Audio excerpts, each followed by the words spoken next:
On March 6, 2026, 8 members of the House of Representatives sent a letter that should have been routine.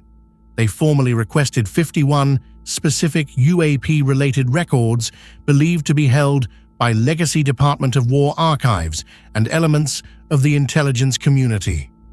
The request drew on references surfaced through FOIA litigation, congressional briefings, and testimony from whistleblowers, documents that members of Congress had reason to believe existed but had never been provided for oversight review. What came back from AARO wasn't a stack of classified files. It was something more revealing, an admission that for many of these records, the chain of custody could not be verified. Chain of custody is not a minor bureaucratic formality. In the context of classified national security records, it is the documented, unbroken trail showing who created a document, who held it, where it was stored, and every transfer point across its lifespan.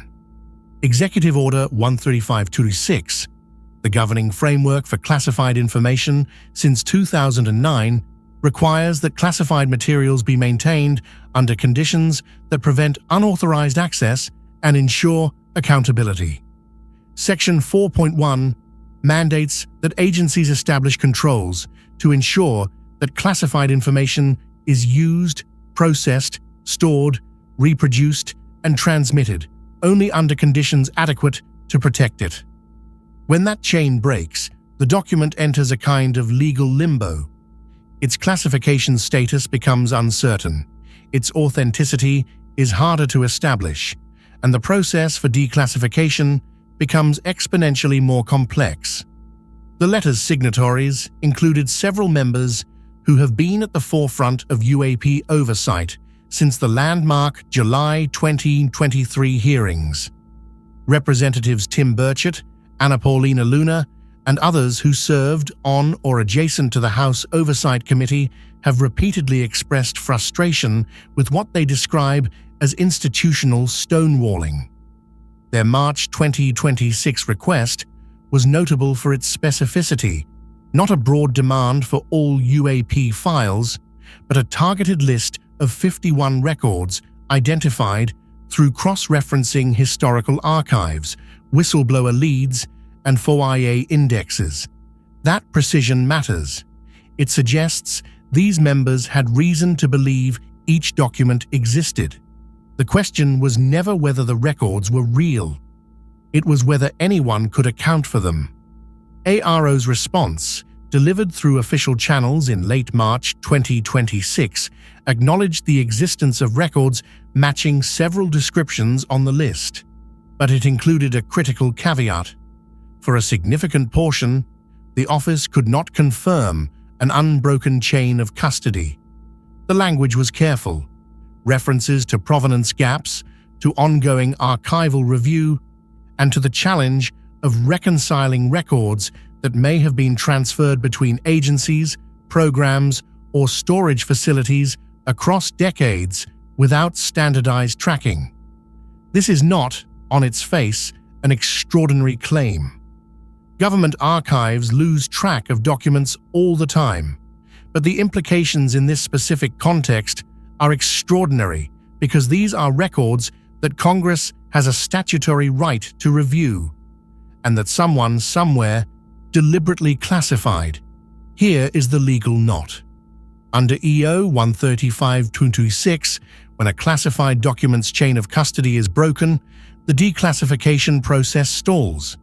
The original classification authority must be identified. The basis for classification must be reviewed, and the document must be authenticated, confirmed to be what it purports to be, unaltered, and complete. If you cannot verify who held a document for a 20-year gap in the middle of its life, you cannot confirm it wasn't modified, duplicated, or, critically, that the classification markings themselves are legitimate. This creates a paradox. The documents may be too sensitive to release, but too poorly tracked to properly review.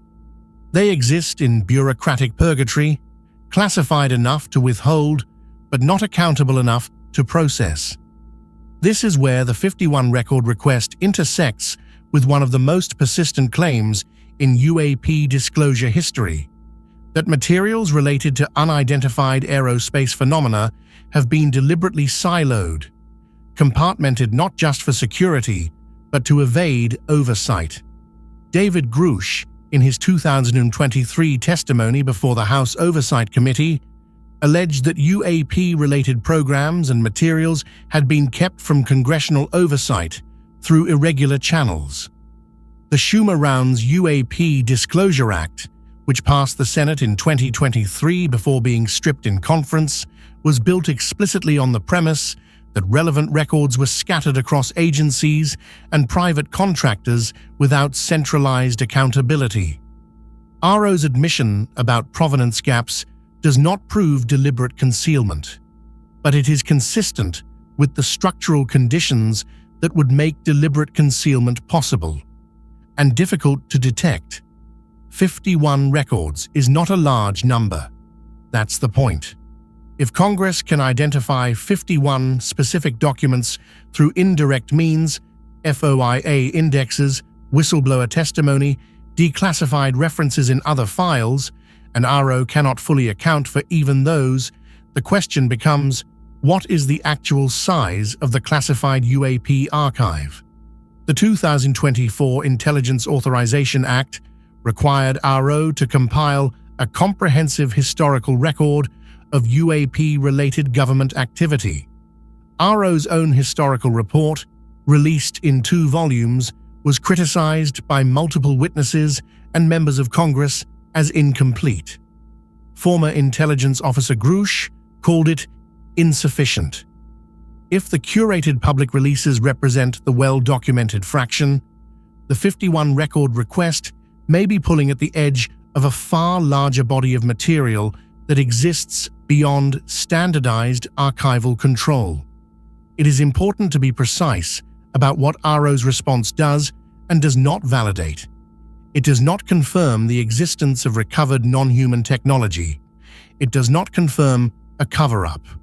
What it confirms is a structural problem, that classified UAP-related records exist in conditions that fall short of the accountability standards required by executive order. That structural problem is, itself, significant, because the entire premise of democratic oversight depends on the assumption that classified materials can be located, authenticated, and reviewed by those with proper authority. If they cannot, then classification becomes not a system of protection, but a system of disappearance. And the question shifts from, what do these records contain, to something more fundamental. Who, if anyone, is in control? The 8 House members have signaled they will not let the matter rest.